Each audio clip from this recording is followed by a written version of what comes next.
hurmati Nabi Mustafa Muhammadin sallallahu alaihi wasallam wa alihi wa ashabihi wa azwajihi wa dzurriyyati wa ahli baiti wal anbiya'i wal mursalin wal awliya'i wa syuhada'i was sholihin wal ulama'i wal musannifin wa jami'il malaikatil muqarrabin, khususan mu'alif hadzal kitab al-alama al-marhum Syekh Muhammad Jamaluddin Al-Qasim Ad-Dimashqi. Al-Fatihah.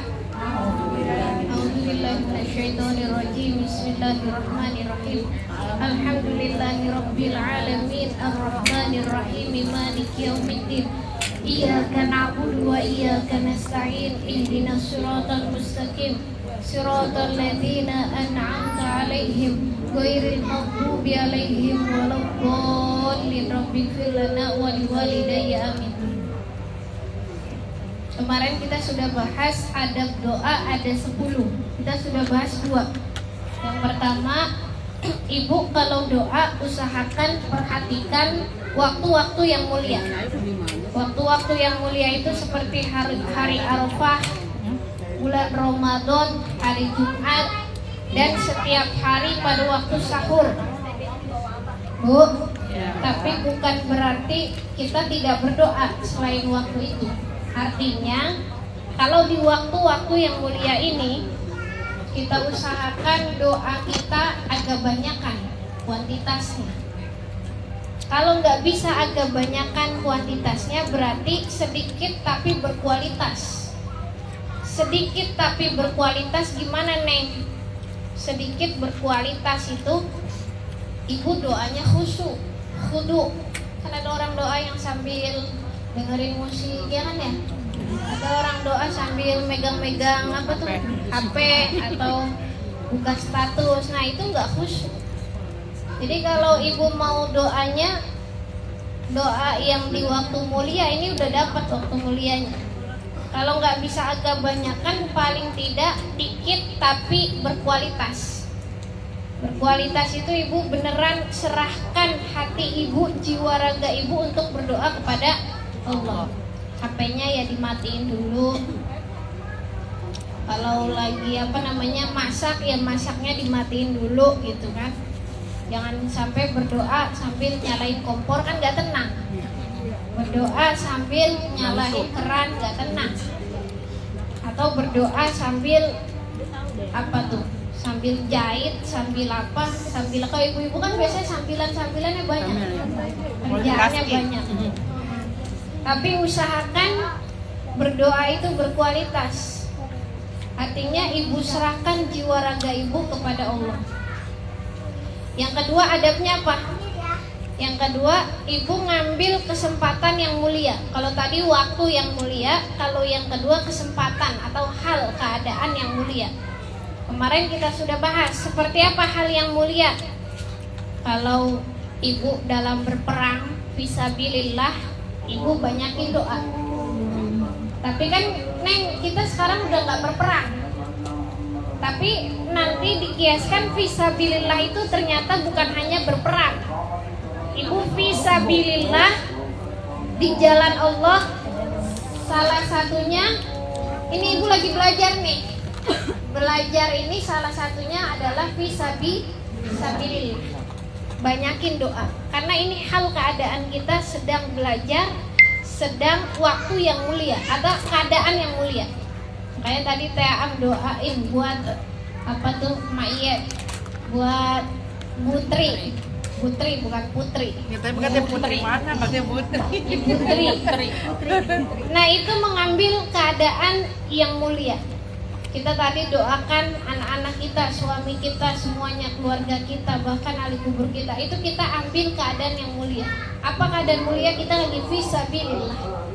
Fisabilillahnya bukan lagi berperang, tapi ibu sekarang fisabilillahnya lagi tolabul ilmi.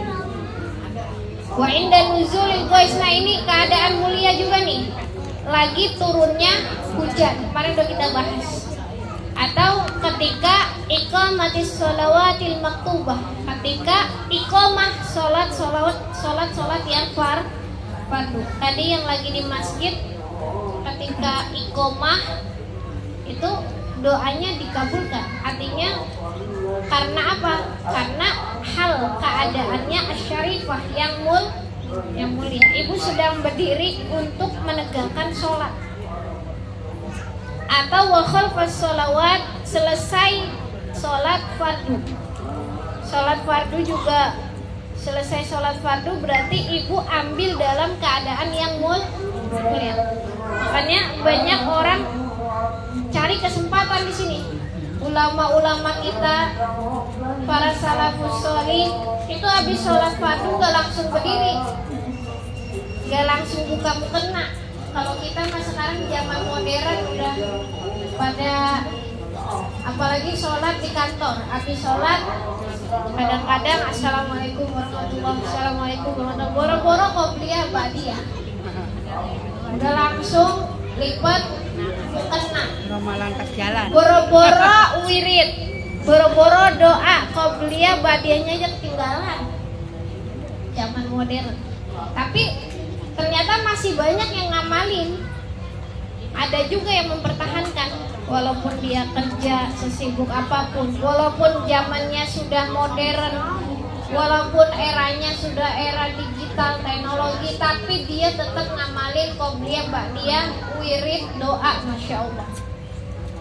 Ba'da sholawatil maktubah, setelah sholat fardu, itu luar biasa. Ibu nggak usah punya amalan banyak-banyak, sholat tahajud ribuan rakaat, itu aja. Habis sholat rutinin wirid, walaupun sedikit, rutinin doa, insya Allah pahala mah nggak kemana bu, pahala mah nggak kemana-mana. Kitanya yang sering kemana-mana.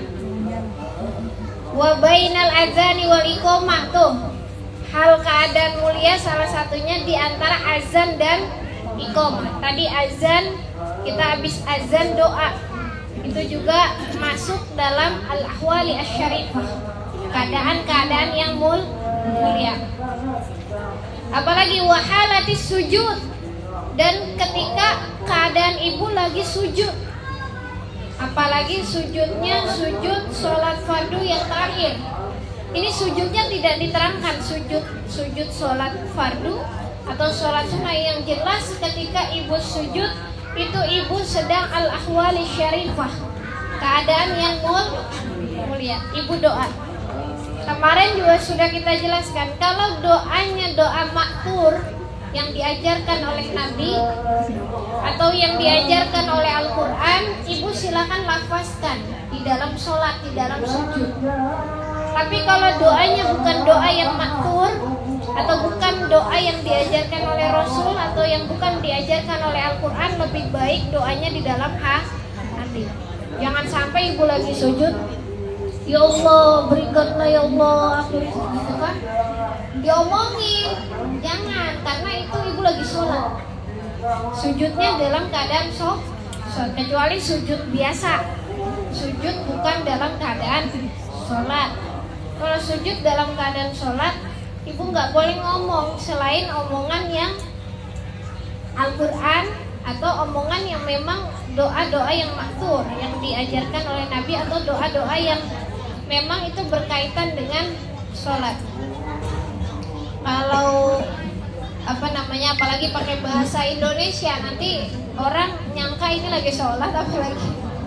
Jadi lebih baik kalau doanya pakai bahasa Indonesia, ibu doanya dalam hati, karena khawatir nanti malah jadi seperti ngobrol.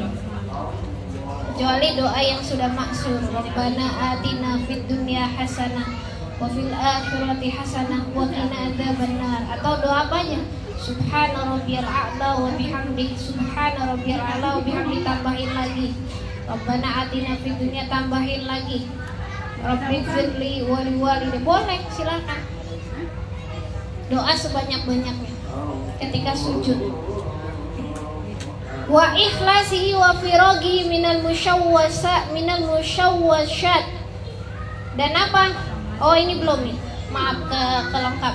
Wa bil haqiqati yurja'u syarful awqat ila syarfil halati aidan. Bu, jadi secara hakikat, wabil hakikoh, secara hakikat itu berarti secara nyata gitu, secara hakikat, secara pastinya yurja'u dikembalikan syarful awqat, waktu-waktu yang mulia. Tadi waktu yang mulia tuh kayak hari Arafah, hari Jumat, ya Maya, hari Jumat atau waktu sahur, ila syarfil halatil aidon, kepada kemuliaan apa keadaan juga sama. Jadi waktu yang mulia itu sama hakikatnya dengan syarfil halat, dengan kemuliaan keadaan. Jadi ibu mau ngambil kemuliaannya dari waktu atau kemuliaannya dari keadaan itu sama aja. Silakan. Waktu sahri masih kedua. Ini panjang. Masih kedua. Ini penjelasan yang masih yang kedua. Waktu sahri waktu sofail qalbi. Kenapa waktu sahur itu waktu yang mulia? Waktu yang mustajabah doa. Karena waktu sahur itu waktu sofail qalbi, waktu bersihnya hati. Jadi ibu baru bangun tidur, biasanya belum banyak dosa tuh pada hari itu. Ini baru bangun tidur, masa ujung-ujung langsung dosa kan? Enggak juga kan? Langsung ngomongin orang, enggak. Biasanya orang bangun tidur itu masih bersih hatinya. Maka ketika dia berdoa, doanya gampang diijabah oleh Allah. Wa ikhlasihi wa firagihi minal musyawwasyat, dan ikhlas atau kosongnya, sunyinya dari musyawwasyat, dari segala yang mengganggu, yang mengacaukan. Kalau udah siang, udah anak minta jajan, anak mau sekolah, banyak urusan. Tapi kalau waktu sahur itu biasanya waktu sunyi tuh, ibu lagi khusyuk.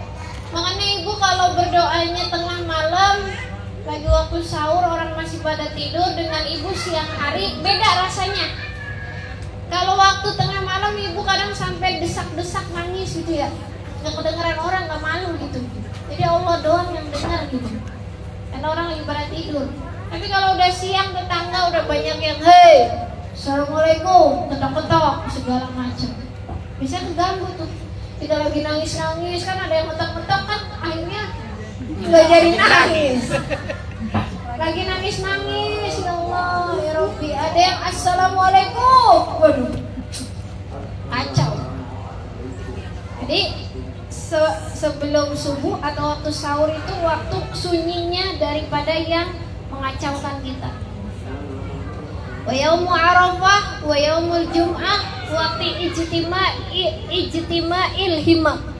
Nah, kemarin ini Arafah nih Bu, Arafah atau tadi nih hari Jumat. Kenapa itu waktu yang mulia? Karena itu adalah waktu ijtima'il himmam, berkumpulnya keinginan-keinginan. Jadi banyak orang yang berdoa di hari Arafah, di hari Jumat. Wa ta'awanil qalbi, dan saling tolong menolongnya hati, alal istidrari rahmatillahi azza wa jalla, atas berputarnya kasih sayang Allah. Jadi pas hari Arafah itu doa ibu ibaratnya enggak apa namanya ya, kalau orang tuh naik tangga dulu kan baru naik. Ini mah belum sampai naik, Allah yang udah ambil, rahmat Allah yang udah turun duluan mengijabahi doa kita. Jadi rahmat itu udah dikucur itu. Jadi kita nggak usah susah payah naikin doa ke atas. Tapi kalau ibarat saya bilang Allah yang turun, kan Allah bukan kayak manusia. Maksudnya bukan Allah yang turun, rahmat Allahnya yang turun langsung kepada kita. Ibaratnya kita langsung ditawarin mau apa, kamu lagi minta sama Allah mau apa, pasti akan aku ijabah. Kalau saya analogikan orang tua Bu, itu di hari Arafah, di hari Jumat lagi bagi-bagi hadiah, lagi bagi-bagi hadiah, lagi bagi-bagi diskon, lagi bagi-bagi apa tuh, ibaratnya apa yang kamu mau pilih gitu. Itu hari Jumat, hari Arafah. Jadi kalau ibu lagi pembagian rahmat, nggak minta, itu apa namanya, mubazir, sayang. Nah sekarang yang ketiga, asalisu, yang ketiga Yang ketiga nih, adab doa yang ketiga ada 10 kan? Yang ketiga ayyadua mustaqbalil kiblah. Bahwa ibu berdoa, dia berdoa dengan menghadap kiblat. Kiblat ke sono ya? Iya. Ya. Jadi kalau berdoa adabnya yang ketiga selain tadi cari waktu mulia, keadaan mulia, ibu menghadap kiblat. Jangan sampai ibu doa tapi membelakangi kiblat. Memang udah adabnya gitu. Kenapa Neng kok adabnya harus menghadap kiblat? Wa yarfa yadai. Nah ini masih yang nomor 3 nih. Nanti saya jelaskan. Masih nomor 3. Wa yarfa yadai. Angkat. Wa yarfa yadai. Ini yadai kedua tangan diangkat. Bihaisu yuri bayadu ibtaihi. Dengan sekira apa nih terlihat bayat itu putih. Ibtaihi itu ketiak, dua ketiaknya kelihatan. Jadi ada orang berdoa tuh diangkat tangannya gini. Maksudnya ininya ketiaknya kelihatan gitu. Rasul pernah berdoa gitu. Kalau perempuan gimana Neng? Yang nggak begitu juga, terserah. Yang penting ketiaknya itu maksudnya terbuka. Yang sampai ibu berdoa tuh terlalu bongkok ya apa? Ya ketiaknya agak dibuka dikit, agak kelihatan. Nah iya boleh begitu. Pokoknya nanti ada caranya banyak. Ini salah satunya. Ada makanya yang berdoanya sampai tangannya keangkat kan? Boleh juga, boleh. Sumayam bagi kemudian semestinya ayam sahabihima wajahahu fi akhir doa. Kemudian semestinya dia sehabis doa tuh ayam sahab. Apa tuh? Mengusap bihima dengan kedua tangan tadi wajahahu. Akan wajahnya fi akhir doa, pada akhir doa. Jadi ibu adabnya tadi kan ngadep kiblat, angkat kedua tangan. Artinya ngangkat kedua tangan tuh nggak harus tinggi banget, bebas. Kan ini angkatnya ya biasa-biasa saja, pertengahan saja. Kalau ibu perempuan kan kita jaga ini loh Masya Allah. Ya. Perempuan ya biasa aja, yang penting diangkat kedua tangan, artinya jangan sampai tangannya tuh di bawah gitu. Diangkat. Kalau tangannya nggak diangkat kan begini. Ya kan? Tangannya ke bawah, ini kita angkat. Angkat tuh berarti tangan kita begini, menengadah. Dan setelah selesai kita usap dengan kedua tangan kita, muka kita nih. Usap. Usapnya mau dari atas mau dari bawah bebas Bu. Kalau saya diajarin Umi, Neng kalau ngusap muka jangan ke bawah kata Umi. Nanti jadinya apa tuh? Kendor gitu. Itu mah cara aja bebas, yang penting diusap gitu ya. Mau yang dari atas ya, tapi ibu takut kendor, atau mau dari bawah ke atas gitu. Ya, itu kan namanya orang tua ngajarinnya begitu. Tapi kalau Rasul mah yang penting diusap. Ibu kan kadang ngusap dari atas ke bawah atau dari bawah ke atas, atau biasanya ngusapnya gimana? Dari atas ke bawah. Iya, kalau Umi saya ngajarinnya dari atas ke bawah. Soalnya kalau dari bawah itu dari atas ke bawah. Dari bawah ke atas, iya. Ada kan yang dari atas ke bawah? Nah, ada, boleh juga. Bebas, cuman kalau orang tua mah katanya kalau dari atas ke bawah tuh turun. Nggak tahu udah bener nggak tuh? Nama juga kali kalau kencengan mah iya kalau. Oh iya, kalau ngusap biasa nggak tahu. Ya pokoknya mau dari bawah ke atas, mau dari atas ke bawah, atau mau ke samping, yang penting diusap gitu intinya. Asal jangan usapnya di belakang aja, belakang bukan kepala, bukan wajah gitu. Wajah itu di sini di depan.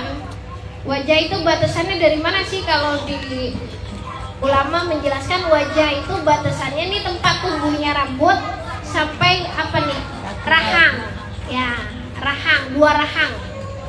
sampai 2 rahang. Kalau ini namanya bukan wajah lagi, pada leher. Ini 2 rahang, terus sampai pentil kuping kanan, kuping kiri itu wajah tuh. Ibu usap tuh semuanya tuh dengan tangan. Habis selesai doa atau sudah akhir doa. Qala Umaru radhiyallahu anhu sallallahu alaihi wasallam. Ini Umar berkata nih radhiyallahu anhu, darinya siapa? Sallallahu alaihi wasallam, dari Rasulullah sallallahu alaihi wasallam. Jadi Umar radhiyallahu anhu berkata, anhu dari siapa?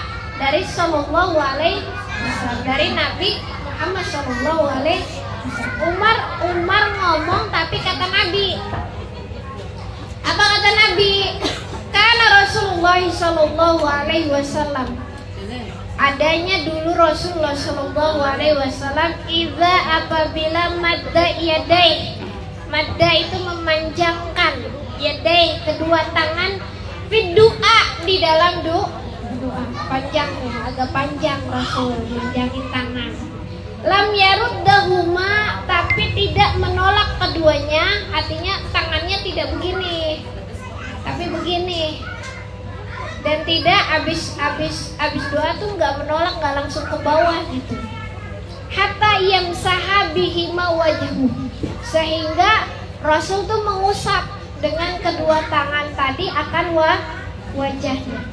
Jadi Rasul itu kalau berdoa nggak langsung begini, tapi ketika selesai doa Rasul mengusap dulu mukanya. Tuh, makanya ibu kemarin juga pas adab mau tidur, sunnah kan diusap sunnah. Diusap sunnahnya ya kalau mau tidur mah sampai semua nih jasad kita ya, bukan hanya wajah saja tapi jasad kita diusap. Makanya para ulama kadang ngikutin tuh, bukan hanya ngusap tangan doang, ngusap wajah doang dengan tangan. Kadang-kadang ditiup, ada. Tapi sunnahnya itu diusap ke muka tangannya. Qala Ibnu Abbas, ini berkata nih Ibnu Abbas itu periwayat hadis. Karena sallallahu alaihi wasallam, adanya dulu Rasul sallallahu alaihi wasallam, idza da'a, apabila ia berdoa, apabila Rasul berdoa, dhamma, dia mengumpulkan kafaihi, kedua telapak tangannya. Kan kalau tadi mah diangkat tangannya, kalau ini dikumpulin. Nah, itu tuh biasanya perempuan kayak gitu. Dikumpulin nih kedua telapak tangan, artinya ditadangin. Kalau yang tadi kan diangkat, nggak harus ditadangin, diangkat gitu. Kalau sekarang ditadangin, makanya ibu bebas mau apa tuh, mau agak dilebarin sehingga ketiaknya kelihatan, atau mau ditadangin. Dhamma, dikumpulkan kafaihi, kedua telapak tangannya. Wa ja'ala butunahuma, dan ia menjadikan perut tangannya nih, perutnya nih, mimma, dari apa-apa, yali wajahuna, ini perut tangannya dia iringi dengan tadi usap ke wajahnya. Jadi kedua telapak tangannya dikumpulkan ketika doa, nanti habis itu Rasul mengiringinya dengan wajahnya nih. Butuh nahuma, perut telapak tangannya sama lah ibaratnya diusap, diiring ke wajahnya. Fahadhi hayatul yadi, maka ini adalah kondisi tangan tuh. Kondisi tangan ibu bebas mau ketiaknya terbuka atau mau dikumpulkan tadi, dikumpulkan kedua telapak.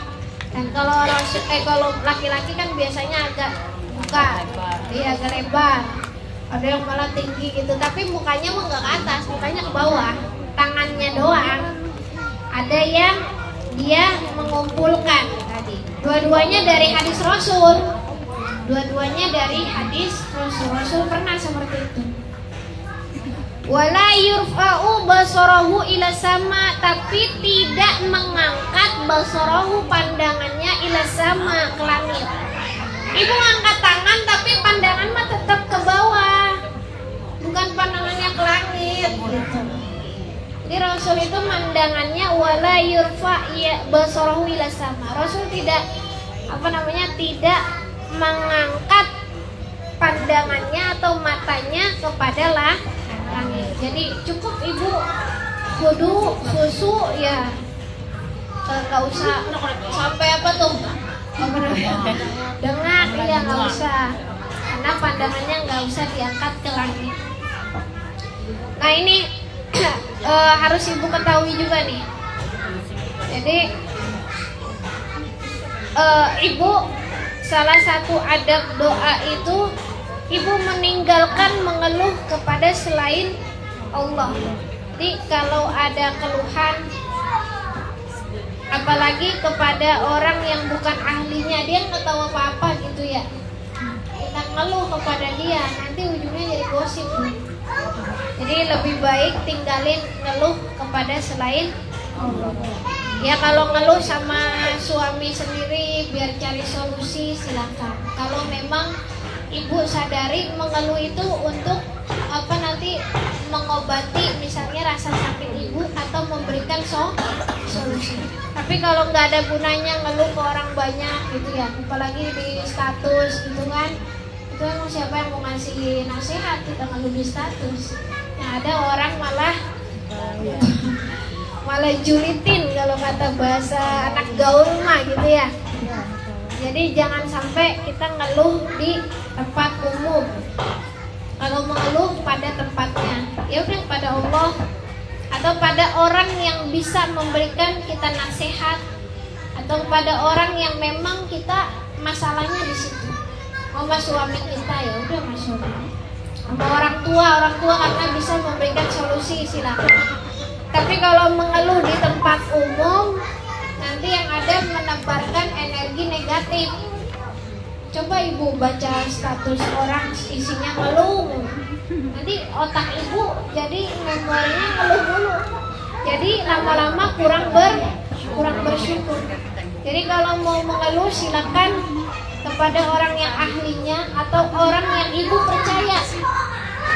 Dia bisa memberikan nasihat atau memberikan solusi. Kalau di status kita hindarkan mengeluh yang apalagi sampai membuat kita kufur nikmat. Apalagi sampai membanding-bandingkan nikmat kita dengan nikmat orang lain. Kita lanjutkan yang keempat, adab doa. Khafdus sauti bainal makhafatihi wal jahri. Bu, adabnya ini jangan malam-malam, gak apa-apa lama juga nanti, maksudnya selesainya lama buat besok lagi. Yang keempat, merendahkan suara. Artinya jangan teriak-teriak, ya Allah, ya Rabbi, ya Allah, tetangga sebelah itu kenapa ya? Lagi marah-marah apalagi berantem. Ya, jangan saya kayak orang berantem. Jadi kalau ibu doa, Allah itu maha mendengar. Allah itu as-sami, maha mendengar. Jadi nggak usah teriak-teriak, udah aja doanya. Kecuali ibu lagi mimpin doa. Kalau ibu yang mimpin doa, ibu suaranya kecil kan nggak kedengeran. Kalau lagi mimpin doa mah teriak, boleh, biar kedengeran jamaahnya. Iya, karena lagi doa berjamaah. Kalau ibu lagi doa sendiri, sampai teriak-teriak, jangan. Adabnya khafdus sauti. Ibu rendahkan suaranya, nggak usah kencang. Aneh juga ya Mbah, kalau lagi doa suara kencang-kencang Mbah. Orang yang lagi tidur bangun nanti, ganggu orang. Bainal makhafatihi wal jahri, di antara lirih, Bu, di antara lirih itu penuh rasa takut, wal jahri, dan agak jahar, agak kedengeran dengan kuping ibu nih. Jangan sampai ibu doa dalam hati. Doa dalam hati yang tidur. Jadi suaranya itu khafdus saut, ibu rendahkan suara, tapi bainal makhafatihi wal jahr, antara lirih dengan antara jahar. Jahar itu artinya kedengeran. sama kuping kita kedengaran. Ya Allah, astagfirullahaladzim, astagfirullah. Jangan sampai ibu doa kedengeran, jangan. Itu adab. Jadi ada suaranya, Mami Mimin kalau berdoa jangan dalam hati. Iya, jangan Berunak dalam hati bukan doa. Iya, harus ada suaranya, tapi suaranya jangan teriak. Qalat Aisyah. Nah, ini berkata nih Aisyah istrinya Nabi fi qaulihi ta'ala, di dalam firman-Nya Allah Ta'ala, wala tajhar bisolatika wala tukhafit biha, dan janganlah kamu jaharkan, artinya jangan terlalu keras, bisolatika dengan sholatmu, bacaan sholatmu, atau bacaan doa-doamu, atau bacaanmu yang perempuan. Wala tukhafit biha, dan jangan juga kamu terlalu menyembunyikan. Tukhafit, menyembunyikan itu apa? Nggak bersuara gitu doang. Apa tuh? Pelit. Iya, atau kalau bisu sih bisu mah nggak bisa ngomong, suaranya bergumam iya, iya nggak jelas gitu ya. Jadi ibu doa harus kedengeran sama kuping ibu sendiri. Au bidu'aika artinya bidu'aika artinya sholatika itu di dalam doa-doamu. Waqad asna, dan sungguh telah memuji Allah Ta'ala ala nabiyihi, kepada nabinya Zakaria alaihissalam. Allah muji nih pada Nabi Zakaria. Kenapa? Hai suqala, sekiranya ia berkata nih dalam firman Allah, Nabi Zakaria itu disebutkan idnadza rabbuhu nidaan khafiyya. Nabi Zakaria itu ketika dia memanggil, ketika dia berdoa rabbahu, kepada Tuhannya, nidaan khafiyya, dengan panggilan yang khafiyya, panggilan yang pelan, lembut, tidak terlalu keras, tidak juga terlalu tidak terlalu keras, tapi juga kedengeran gitu. Jadi nidaan khafiyya, lembut. Ya Allah, ya Rabbana atina fid dunya hasanah. Kira gitu berarti. Nabi Zakaria itu dipuji sama Allah dalam Al-Quran surat Maryam. Ketika berdoa, Nabi Zakaria itu enggak terlalu keras, tapi bersuara. Nidaan khafiyya itu dengan panggilan yang pelan gitu, yang lembut, yang ramah gitu. Ibu kan kalau berdoa sama Allah kan nggak marah-marah juga kan? Masa minta marah-marah? Kita aja kalau diminta orang yang mintanya marah-marah, malas ngasihnya. Kalau Allah mengasih, tapi adabnya sama Allah itu jangan begitu. Sama manusia pun adabnya nggak boleh minta marah-marah, teriak-teriak, apalagi sama Allah. Qala ta'ala ud'u rabbakum tadarru'an wa khufyah. Berdoalah kepadaku, ud'u mereka berdoa mereka kepada rabbakum, Tuhan mereka, tadarru'an wa khufyah, dengan rendah, wa khufyah, dan pelan. Al-A'raf ayat 55.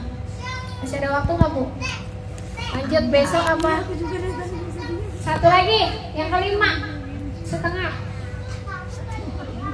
dulu. Nanti kalau banyak-banyak juga Ibu kebanyakan Ibu keburu ngantuk, pusing. Yang kelima adabnya apa? Ini kalau 5 aja diamalin udah luar biasa. Kalau 5 aja diamalin sudah luar biasa. Apalagi sampai 10. Kadang-kadang kan kita belajar yang susah, ngamalin yang banyak. Kalau ngomong doang mah gampang. Karena kita mau ngomong doang gampang, iya gampang. Saya juga ngamalinnya berat Bu, sampai tertati-tati, sampai apa tuh ibaratnya kalau ngengso tuh ngengso. Susah. Ini ngamalin kayak gini susah Bu. Banyak godaan. Banyak godaannya. Duh, kita Masya Allah, padahal mah kayaknya enteng. Tapi ketika diamalin tuh sampai ibaratnya sampai ngingsot, sampai susah. Apalagi Masya Allah, ketika waktu sahur, godaan ngantuknya berat. Ya, godaan ngantuknya berat. Doa kita kalah sama ngantuk. Masya Allah, sampai kita tuh pengen jalan ke jalan Allah tuh ibaratnya susah buat lari. Kalau susah buat lari jalan, kalau susah buat jalan ngerondang, susah juga buat ngerondang. Insya udah pelan-pelan gak apa-apa, pelan-pelan ya Allah, pelan-pelan dikit-dikit. Yang penting jangan diam di tempat. Iya, yang penting jangan diam di tempat. Karena susah. Ada gerakan. Karena memang setan itu sudah berjanji sama Allah, iblis itu sudah berjanji sama Allah akan menggoda manusia sampai hari kiamat. Bayangin, makanya kalau yang maksiat mah dihiasi nama iblis, tapi kalau yang ketaatan mah sama iblis tuh ditutup-tutupin, disulit-sulitin. Karena memang sudah janjinya iblis seperti itu. Udah sunatullahnya itu, iblis dulu perjanjian sama Allah seperti itu. Silakan, Allah juga udah menyilahkan kepada iblis untuk mengganggu manusia sampai hari kiamat. Silakan, itu sudah diberikan kesempatan sama Allah. Tinggal manusianya.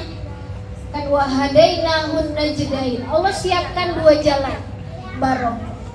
Mau jalan kebaikan apa mau jalan kejahatan. Kita kan mau jahat bisa, mau baik juga bisa. Tinggal pilih kan, manusia dikasih kekuatan, dikasih dua jalan. Mau jahat ya nanti kejahatannya buat diri sendiri, mau baik nanti kebaikannya buat diri sendiri. Karena syariat itu pada hakikatnya kemaslahatan buat diri kita. Kejahatan juga pada hakikatnya mudarat buat diri kita juga. Coba aja kalau kita cobain mabuk-mabukan, cobain narkoba sekali, kira-kira siapa yang tersiksa? Kita, diri sendiri. Siapa yang nantinya menanggung akibatnya? Diri sendiri. Sama keluarga kita. Makanya kalau kata Rasul, kalau berteman minimal temannya sama teman yang tukang minyak wangi. Tukang minyak wangi itu maksudnya dia baik. Kenapa? Kalau kita nggak baik, paling nggak kita kena wanginya, kena semangatnya. Jangan kita ibaratnya berteman dengan penjual besi bukan maksudnya penjual besi, dengan ahli maksiat. Kenapa? Karena kalau nggak bisa kita yang jaga, kita minimal kena baunya, nyium baunya. Kalau bisa kita berteman pada siapapun, tapi kita yang bawa kepada kebaikan. Kalau bisa, masalahnya bisa nggak? Kalau nggak bisa ya berteman sama siapapun silakan, tapi kalau bisa teman dekat ibu, teman yang solih, teman yang teman dekat yang dijadikan teman dekat, teman yang baik-baik. Teman silakan sama siapa saja. Yang kelima, alla yatakallafa as-saj'u fid du'a. Tidak membebankan as-saj'u irama fid du'a, pada doa. Membebankan irama pada doa maksudnya apa nih? Baca lagi nih. Wal ula, dan yang lebih utama, ala yujawizud da'awat al-ma'thurah, bahwa tidak melewati batas, yaitu doa-doa yang maksur. Jadi ibu doa nggak boleh melewati batas. Melewati batas apa? Misalnya yang tidak diajarkan oleh Nabi dan Allah. Kan kalau doa yang baik-baik, doa yang melewati batas tuh ibu minta tapi bukan yang baik-baik. Ya Allah, mudah-mudahan anak saya nanti kejebur ya Allah. Jangan. Itu kan namanya apa tuh? Namanya apa tuh namanya? Nyumpahin, nggak boleh tuh melewati batas. Mentang-mentang ibu sebel sama suami, biarin aja dah, awas ya suami ya, biarin aja tuh, ya Allah biar aja suaminya tuh, biar suamiku biar melarat terus. Jangan doa kayak gitu. Kita dong. Hah? Impasnya kita dong. Iya iya. Ya kan saking keselnya sama suaminya punya uang jajanin selingkuhannya, didoainnya kayak gitu kan. Bisa juga. Tapi kalau bisa jangan doa kayak gitu. Jangan doa itu melewati batas. Karena yang maksur yang diajarkan sama Nabi itu doa-doa yang baik-baik. Ibu doain tetangga yang baik-baik, doain anak yang baik-baik, doain suami yang baik-baik. Jangan doa yang nggak baik. Itu adab. Kenapa? Kalau ibu doain yang nggak baik kepada orang lain, kembalinya kepada diri ibu sendiri. Ibu doain yang baik orang lain, kembalinya juga kepada ibu sendiri.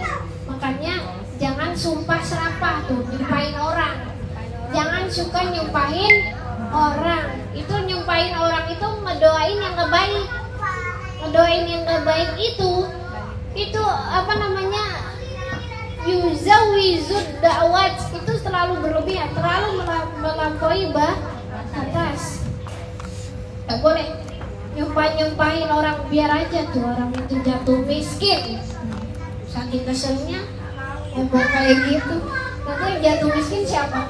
Kita sendiri. Jangan suka nyumpahin. Ini kan kadang orang kalau udah keenakan ngomong, keenakan nyumpahin, saking kesel sama orang, ya enak aja tuh ngomongnya gitu, padahal itu nggak baik.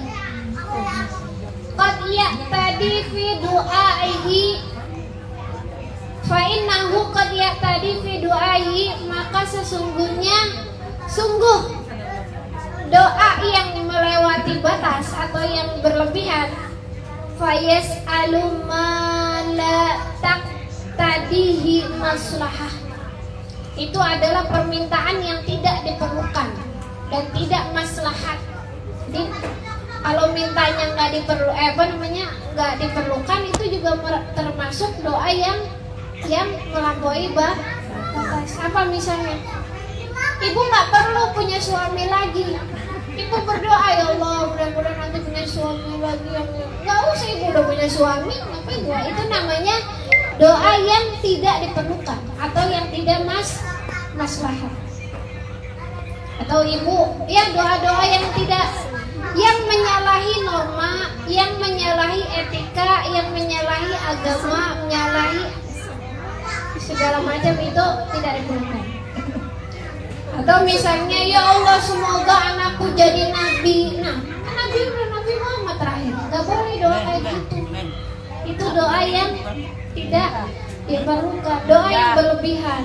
Jadi yang mustahil jangan dijadikan doa. Yang mustahil artinya memang ya udah, nabi terakhir itu Nabi Muhammad, masa doa anak-anaknya jadi nabi baru. Doa anaknya jadi anak yang soleh. Fama kullu ahadin yuhsinu du'a, maka senantiasa tiap-tiap seseorang itu membaguskan doanya. Jadi sunnah adabnya membaguskan doa. Jangan doain yang jelek walaupun sama orang lain. Doa yang bagus karena kembalinya untuk diri kita sendiri. Wallahu a'lam bishawab. Ini baru 5, nanti insyaallah 5 lagi minggu depan. Kurangnya saya mohon maaf. Mungkin ada yang mau sambil sharing, monggo. Wallahul muwaffiq ila aqwamit thoriq. Assalamualaikum warahmatullahi wabarakatuh.